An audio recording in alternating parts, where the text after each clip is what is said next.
Hi friends, আসসালামু আলাইকুম। নমস্কার। সকলে কেমন আছো? আশা করছি আমাদের ব্লগ যেখান থেকে দেখছো সবাই খুব ভালো আছো আর সুস্থ আছো। আমরাও ভালো আছি। আর আজকের ব্লগটা শুরু করেছি।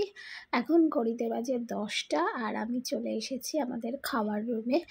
এই রুমে আমার মেয়ে সচরাচর খেলে আর আমরা খাওয়া দাওয়া করি বা লোকজন আসলে এই রুমটাতেই শোয়। তো আমি বিছানায় খেলনাগুলো ছিল সেগুলো সমস্ত কিছু তুলে নিয়েছি, নিয়ে এখন বিছানার চাদরটাকে বিছানাটাকে এখন ভালো করে ঝেড়ে নিয়ে তারপর একটা ভালো চাদর পেতে দেব। কারণ আমি এই ঘরের ডাবল চাদর পেতে রাখি, কারণ যখন আমরা দুপুরবেলা বা রাত্রেবেলা শুই তখন আর এই চাদরটার ওপর শুই না, এই চাদরটার ওপরে ও খেলাধুলা করে, একটা অন্য চাদর পেতে রাখি। আর যখন আবার শোয়া হয়ে যায় তখন আবার চাদরটা তুলে দিই। এইভাবেই আমি করে থাকি। তো যাই হোক, এখন ভালো করে বিছানাটা ঝেড়ে নিচ্ছি আর আমার মেয়েও চলে এসেছে আমার সাথে গন্ডগোল করতে। আর বাচ্চা থাকলে যা হয়, আর ভীষণই ছোট বাচ্চা, তোমরা জানো, সারাক্ষণ পিছনে রয়েছে। আর ও এই রুমটাতে খেলে বলে এই রুমটা বেশি নোংরা হয়। তো নোংরা হলেও এই রুমটাকে বারবারই পরিষ্কার করতে হয়। তো এখন আমি একটা চাদর দিয়ে ভালো করে বিছানাটা কভার করে নিচ্ছি। আর ওইদিকে হচ্ছে আজকে বেশি কিছু রান্না হবে না, আজকে হবে শাক ভাজা, বিট আলু ভাজা করব আর ডাল করব। আর আগের দিনে এই শাশুড়ি মা একটু কেটে দিয়েছিল বলে এতটাই হেল্প হয়েছে যে কি বলবো। একা হাতে করতে গেলে কিছু একটু সহযোগী লোক থাকলে না ভীষণ সুবিধা হয়, সেটা আগের দিনে ভীষণ অনুভব করেছিলাম। তো যাই হোক, আজকে আমি শাক ভাজা এগুলো ভাত হয়ে গেছে অলরেডি, আর এইগুলো করব। আর এখন টান টান করে চাদরটা পেতে দিচ্ছি, কারণ দুপুরবেলা আমরা শোবো আর এখনও আর খেলবে না এই ঘরেতে। যখন খেলে তখন আবার উপরের চাদরটা তুলে রাখি, কারণ নোংরা হবে তাহলে দুটোই হবে। আর উপরের চাদরে একটু সত্যি কথা, শোয়া বসা দাঁড়ানো সব কিছুই না পরিষ্কার পরিচ্ছন্নের ওপরেই কিন্তু হয়।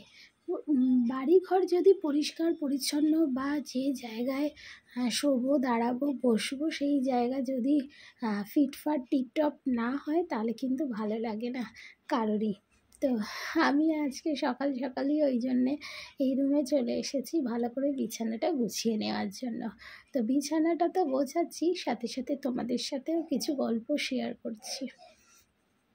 তো এখন তো আমার বিছানা গোছানো কমপ্লিট। এবারে ঘর-টর ঝাড় দেব, তারপরে ঘর মুছবো। অনেক অনেক কাজ আছে আজকে বলে না, আগে না রোজার মাসে ভীষণ কাজের গাফিলতি হয়ে গেছিলো, কিন্তু সেটা আর এখন হবে না। আজকে এখন থেকে এবারে ডেলিকার কাজ ডেলি করতে হবে। ঘর মোছা, ঘর ঝাড় দেওয়া ডেলি করব ভেবেছি, যে কোনো গ্যাপ ট্যাপ কিছুই দেব না। তো যাই হোক, এখানে ভালো করে এখন রুমটা ঝাড় দেব। সংসার জীবনে মেয়েদের তো করতেই হবে, আর মেয়েদের জীবনটা একটু অন্য ধরনের। বাপের বাড়ি একভাবে কাটে, কোনো রকম দায়িত্ব ছাড়াই। আর শ্বশুরবাড়ি আসলে কিন্তু অনেক দায়িত্ব নিয়েই আসতে হয়। আমরা যখন বাপের বাড়ি থেকে থাকি মেয়েরা, তখন কিন্তু কোনো দায়িত্বে না, উল্টে আবদার, ফরমাস এগুলোর ওপরেই থাকা হয়। কিন্তু শ্বশুরবাড়ি এসে কিন্তু সেগুলো পাওয়া হয় না। শ্বশুরবাড়িতে কিন্তু অনেক দায়িত্ব কর্তব্যের সঙ্গেই থাকতে হয়। এখন ভাবি যে হ্যাঁ, একটা বউ হয়ে আসা কতটা দায়িত্ব, কতটা কর্তব্য থাকে। আগের যেমন এইসবের কোনো চিন্তাই ছিল না, মা ভাবিরা এইসব করতো। এখন যখন আমার সংসার হয়েছে তখন আমাকে করতে হচ্ছে বা করতে হয়, বা মনে করি যে এই কাজটা আমাকে করে নিতে হবে, আর আমাকে ওয়েট করলে হবে না, সময়ে সব কিছু করে ফেলতে হবে। তখন কিন্তু সময়েই সব কিছু করে ফেলি। তাই ভাবি যে কতটা দায়িত্ববান হতে হয় একটা বাড়ির বউ হয়ে আসা তো যাই হোক, এখন অনেকটাই 5 বছর বিয়ে হয়ে অনেকটাই আমি নিজেকে দাঁড় করিয়ে নিয়েছি। তো বন্ধুরা, একেবারে সমস্ত কাজ বাজ মিটিয়ে, সমস্ত কাজ বাজ বলতে যেমন ঘর ঝাড় দেওয়া, ঘর মোছা, রান্না বান্না সমস্ত কিছু করেছি। করে নিয়ে একেবারে তোমাদের সামনে এলাম। এখন ঘড়িতে বাজে 1:15। আর মেয়েকে, এই যে আমার মামাকে খুব খিদে পেয়েছিল, ওকে তাড়াতাড়ি করে ওকে খাইয়ে দিয়েছি, কারণ সেই সকালে ওকে ব্রেকফাস্ট খাইয়েছিলাম সুজি। তারপরেই এখন খালাম। মামা বলো আসসালামু আলাইকুম। এখন মুড নেই, খুব ঘুম এসেছে, বলবে না আমি জানি। তো যাই হোক, আজকে রান্নাবান্না বেশি কিছু করিনি। চলো রান্নাবান্নাটা তোমাদের সাথে শেয়ার করি যে কি রান্না করলাম। দেখো, একদম সাদামাটা বলতে গেলে নিরামিষই সব কিছু হয়েছে। এই যে ডাল আর রসুন দিয়ে, আর এখানে আছে ওই যে শাক ভাজা করেছি, আর হচ্ছে এখানে বিট আর অল্প, মানে না দিলে না, একটা ছোট আলু আর বিট ভাজা, মানে আমাদের একদমই নিরামিষ বলতে পারো। আর এখানে অনেক দিনের 2টো বড় বড় চিংড়ি ছিল, সেটা মানে 3টে ছিল, এবারে আমি ভেজে রেখেছি এখানে রেখে, আর এখানে রেখে দিয়ে গেছি, ঢাকাটা দিইনি, ঢাকাটা আনতে গেছি, তারই মধ্যে এসে দেখছি একটা চিংড়ি মাছ নেই।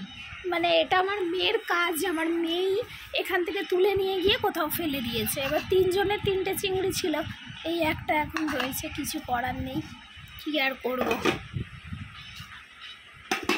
আর ওবেলা মনে হয় একটু ডিম টিম কিছু হলে হতেও পারে, এখন ঠিক নেই কি হবে। তো এই হলো আজকের খাবার দাবার আমাদের। আর ওই হাঁড়িতে আছে ভাত। দেখো আমার মামাম কেমন সেজেছে বাইরে যাবে বলে। মামাম তুমি কোথায় যাবে? কোথায় যাবে তুমি? বেরু করতে?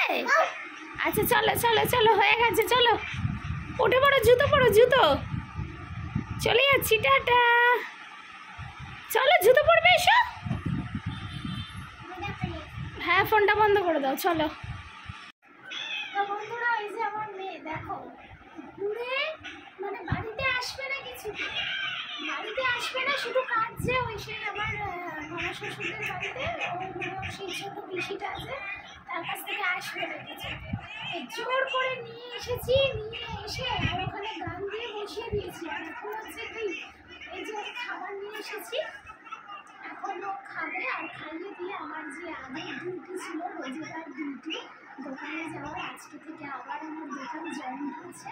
মানে আর এখন একদম সময় নেই। সন্ধ্যাবেলা পারলে ওরা একটু ব্লগ করবে বাড়িতে, আমি তো এখন থাকবো না, আমি আসবো সেই 9টার পর। তো এখন মামাকে খাইয়ে দিই।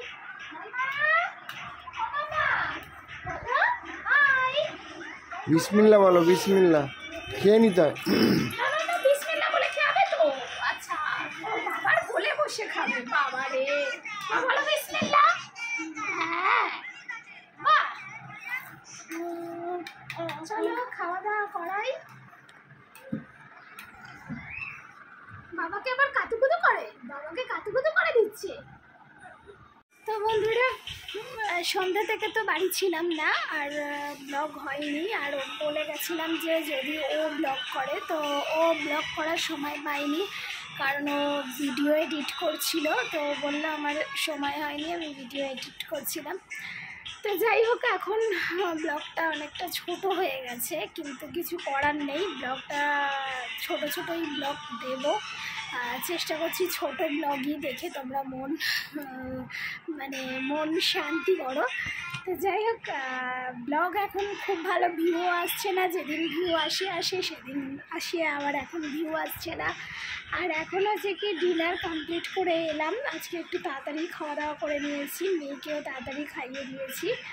আর এখন হচ্ছে ব্লগটা শেষ করার পালা। ব্লগটা শেষ করে দিয়েছি, জানি খুব ছোট্ট একটা ব্লগ, আর এই ছোট্ট ব্লগটাই কিন্তু তোমরা এনজয় করে দেখো। আর এবারে চিন্তা করছি যে বেশি বড় ব্লগ বানাবো না, একদম ছোটোই ব্লগ বানাবো, যাতে তোমাদের সময় মধ্যেই তোমরা সব কিছু দেখে কমপ্লিট করতে পারো।